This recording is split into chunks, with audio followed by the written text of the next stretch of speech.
en el tiempo de reposición de la primera parte. Freddy Rincón en una estupenda jugada y la pelota penetra para el 1-0. Hay rechazo, golpe de cabeza, busca desde atrás Andrés Duarte, recoge Andrés Duarte, juega por la mitad para Estanislao Strugo y corta a Lionel. El rechazo de Lionel cae para que recogiera Adolfo el Tren Valencia para Freddy. Viene el remate de Freddy Rincón, gol.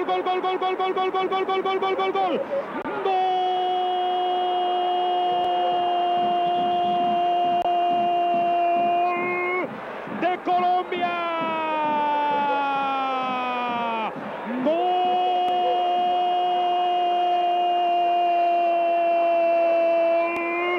de Freddy Rincón, minuto 23. Les rechaza el Chonto Herrera, lo persigue Roberto Acuña con el balón, juega con Estanislao Struway, vuelve a meter el centro para Gabriel González, otra vez se viene desprendiendo, saca el centro por la mitad, abagó, vino el remate, gol,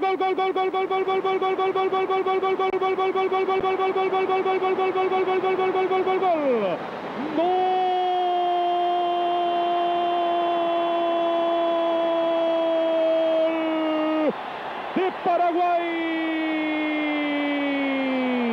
gol de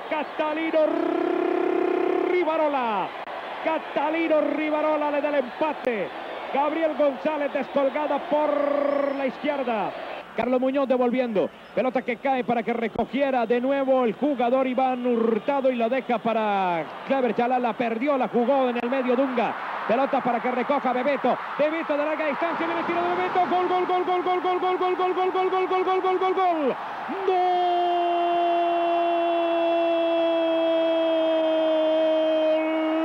de Brasil,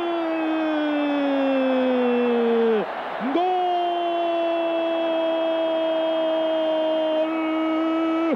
de Bebeto en el minuto 33 exactamente, le hizo un extraño el balón a Jacinto Espinosa.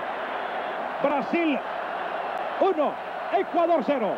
Pelota hacia atrás, cae para Ricardo, para que tome Dunga con el balón, la juega Dunga, le abrieron el espacio, puede tirar, la jugó hacia atrás, vino el remate, gol.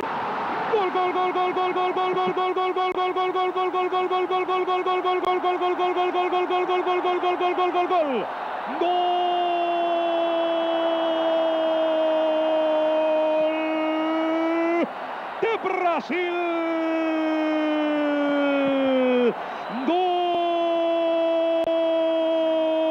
golazo de Dunga, tiro abajo a la raíz del palo de la mano derecha de Jacinto Espinosa, violento.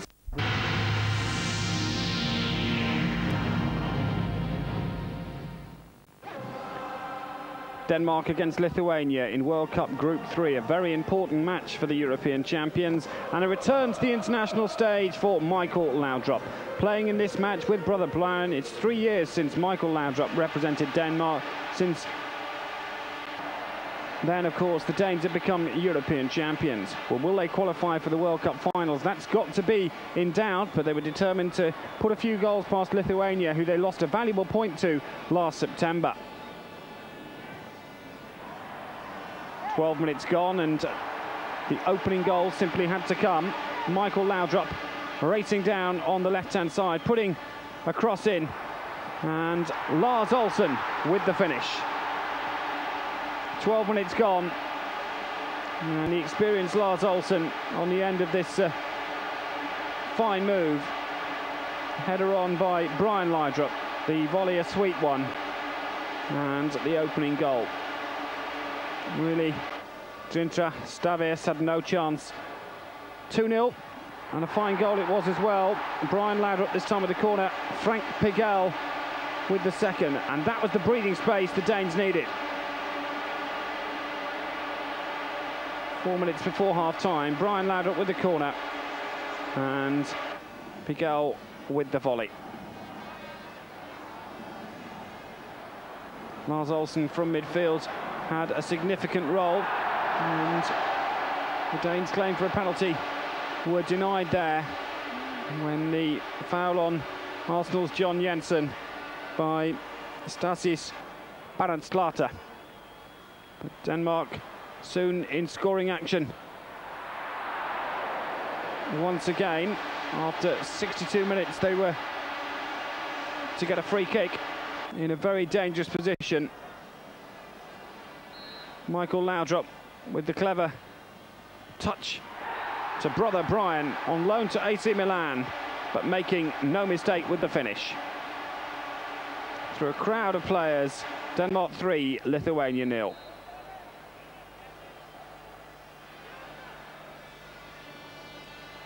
Final goal coming up, Kim Vilvoort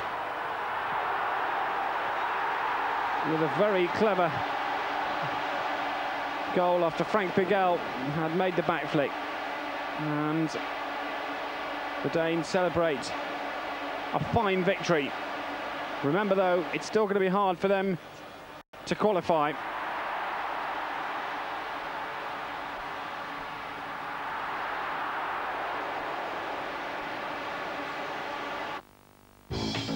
As we take a look at the group table, Ireland still out in front, Denmark now in second, Spain in third.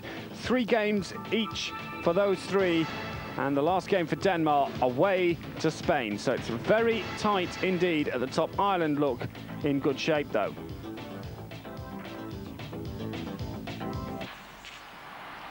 In Group 6 last night, Austria took on Finland. Neither side with a realistic chance of going to the USA in a group that looks to be between Sweden, France and Bulgaria, the outsider of 3.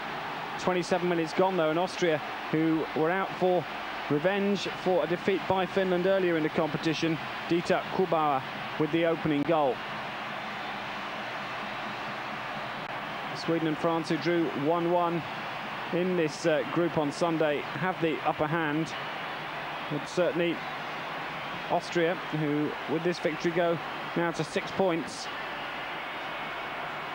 can have a major say in what happens, as they've still got to play the other countries. France's next match, incidentally, is away to Finland, and watching was the French manager Gerald Houllier. 4 minutes before half-time, Austria get a second. Once again, the Finns getting caught square, and a fine finish by Guillermo Pfaffenberger past the Finnish keeper, Pakunen. Good breakaway move this by Austria, and the keeper really could do little about the second attempt. Into the second half now, and Finland's best opportunity. Lindberg with the shot, but well saved by Wolfhard. Into stoppage time now, and Kinnunen brings down Peter Stoja. Up steps Andreas Herzog, and he makes it 3. A welcome win for Austria in a match that had little significance in the group overall.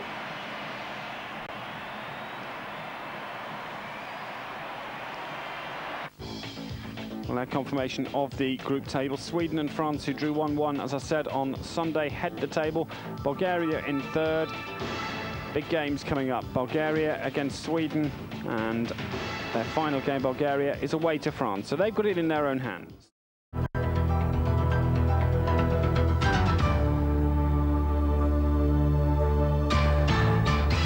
And boy, did they turn it on. A horrendous mistake by the Bolivian keeper in the 13th minute sent Brazil on their way. And Rai was happy to accept the gift. 1-0 Brazil.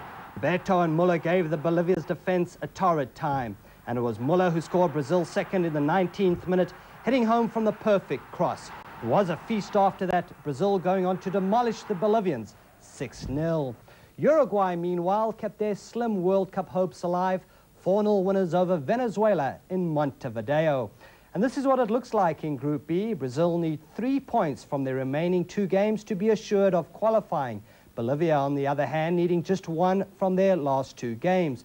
Uruguay hanging around just in case. 2 Buenos Aires, and the Argentinians couldn't find a way past Chilavert in the Paraguay goal. Argentina lacked spark in the midfield and was still unlucky not come away with both points. Alfio was smoking it up. The crossbar would save Paraguay here, and the final score, Argentina 0, Paraguay 0. The Colombians kept their side of the bargain, handing out a 4-0 thrashing to Peru.